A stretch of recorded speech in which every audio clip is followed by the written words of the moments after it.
Hello, hello, hello. Good morning, good morning, good morning. Okay, I'm going to do a quick scope this morning. First of all, I want to say happy birthday to my number 2. You know who you are, my sweet daughter. Call her number 2. I don't like to mention my children's names on social media because you don't know what kind of quirks are out there. Anyway, I want to do a quick scope about the fact that are you building people up? Hey, C-Word 216, thanks for joining. I want to do a quick scope about are you building up people verbally with your mouth or are you tearing them down? Okay, is this going to be that kind of scope? Can we go and get that out the way right now? Because I'm sleepy, okay? But thank you. So, first of all, if you don't know me, I talk about real life experiences, right? Because I know I'm not the only one who experienced them, and you probably don't either. So I'm just going to get right into it. On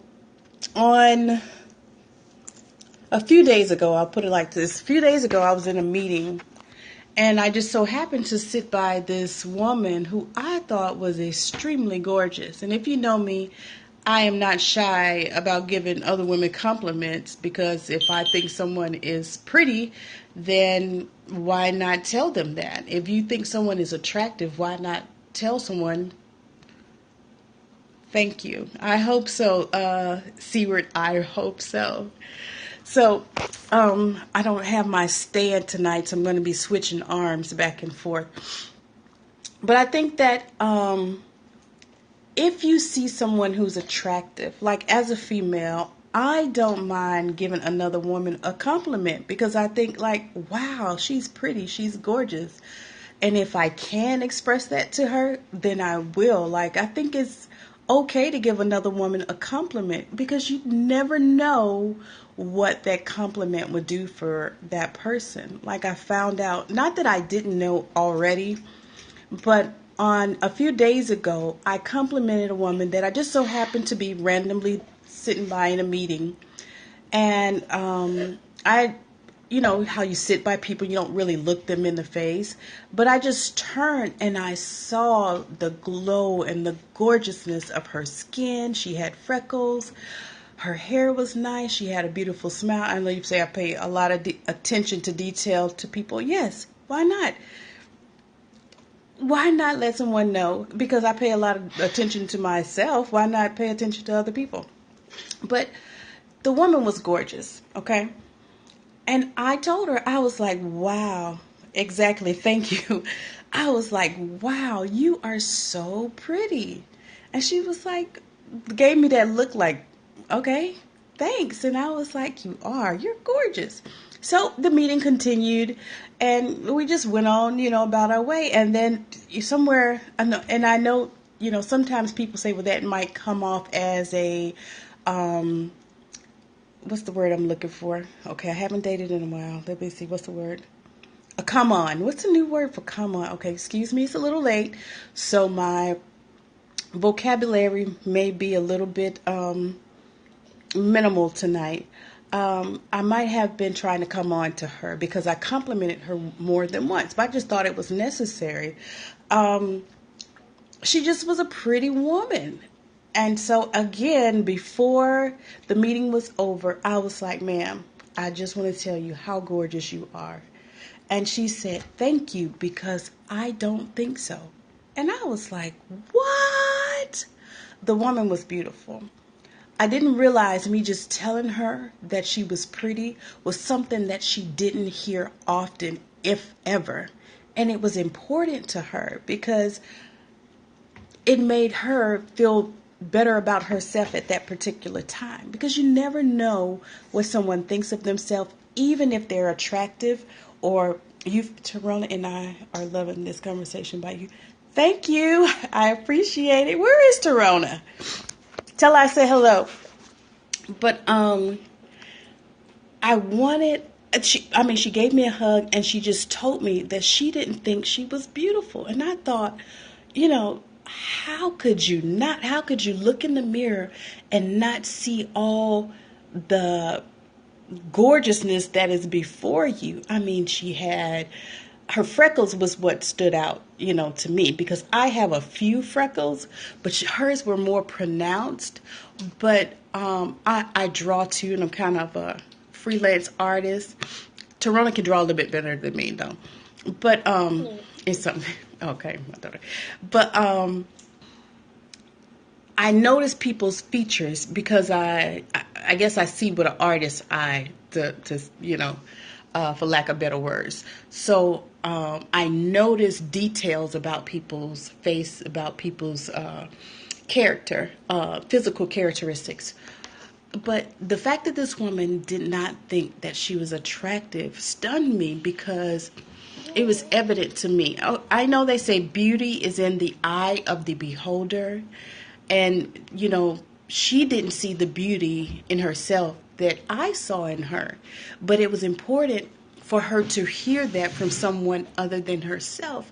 And it just simply made her day for her to hear someone tell her something that she heard never or rarely. And it's important for us to do that to one another. I've said it before, and I'll say it again. You don't go down in ugly points if you tell somebody else they pretty, do you? Your pretty points don't decrease because you give some to someone else. You're still attractive.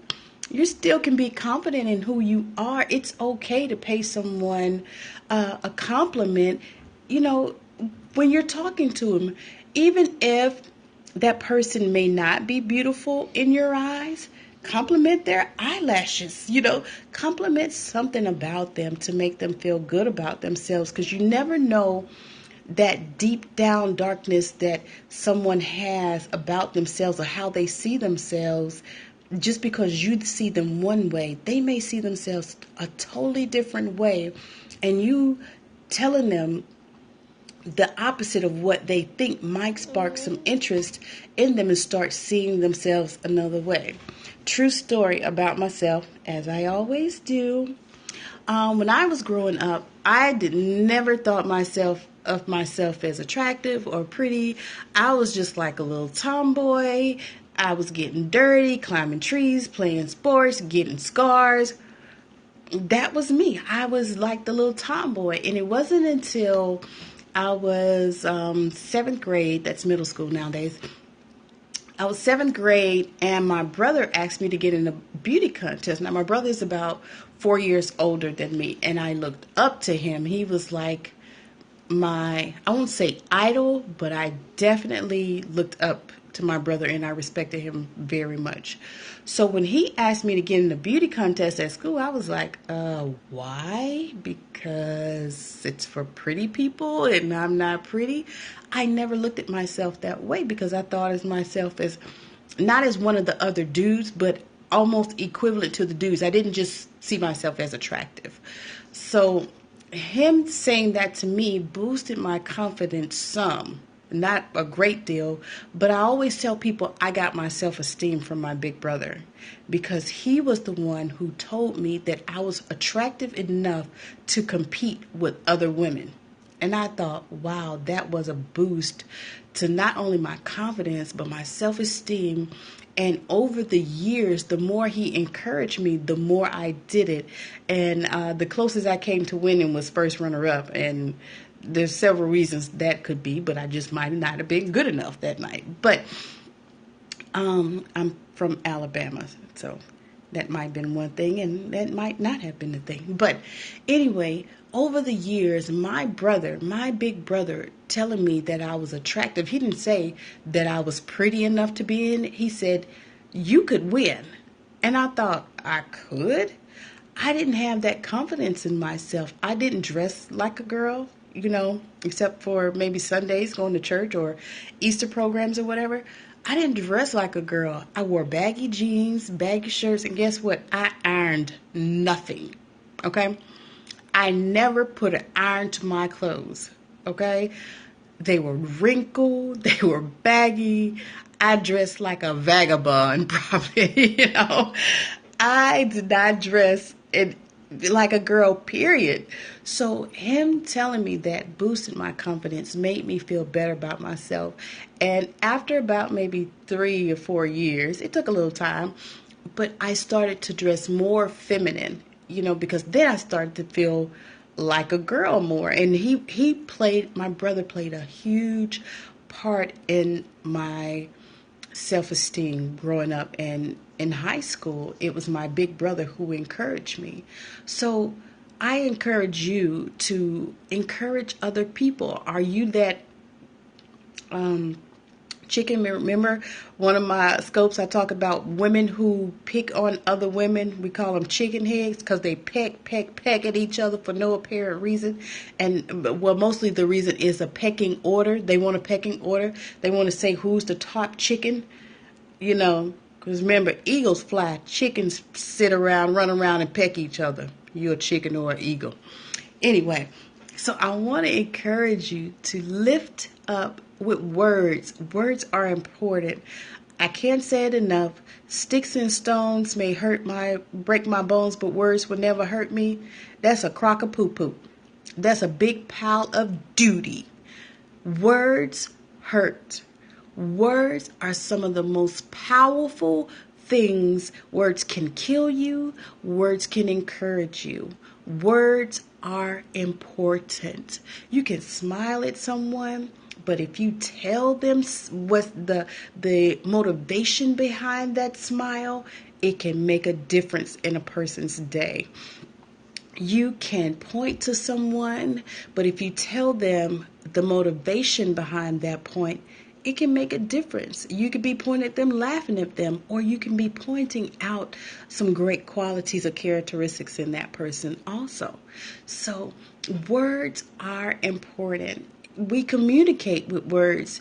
We even have nonverbal communication that's translated mentally into words, right? If you see someone point, you're trying to figure out with words in your mind, what does that mean, right? So words are very important, and it's important to build with your words and not tear down, okay? You have the ability with your lips and your tongue, and I won't show that because it's just not ladylike, to build people up or tear them down. What are you going to do with your words? And if you are using them to tear down, why? Why are you doing that? Ask yourself why. Why do I use my words negatively instead of positively? Why do I feel like my words negatively have more power than they do being used in a positive sense? Guess what? Positivity creates positivity. Have you ever just walked around and smiled at people? Hello. That's why I smile at them when I say hello, hello, hello, hello. A smile can change things. Have you ever been in a crowd of salty people? Yes, salty, mean, nasty people. I've been there. I've been in a room full of people like that. You just go in with a smile. And they crack, it takes time for them to crack that half smile, but you just keep smiling. Somebody will break. And then it'll become more contagious because then they see, okay, that person's okay. This person is okay. This person is contagious. But if I would have stayed in that room looking salty, just like they were, then we just would have had a salty meeting. Okay. But you can overcome that negativity with positivity. Just like light overcomes darkness in an instant, your positivity can overcome negativity in an instant. Just smile.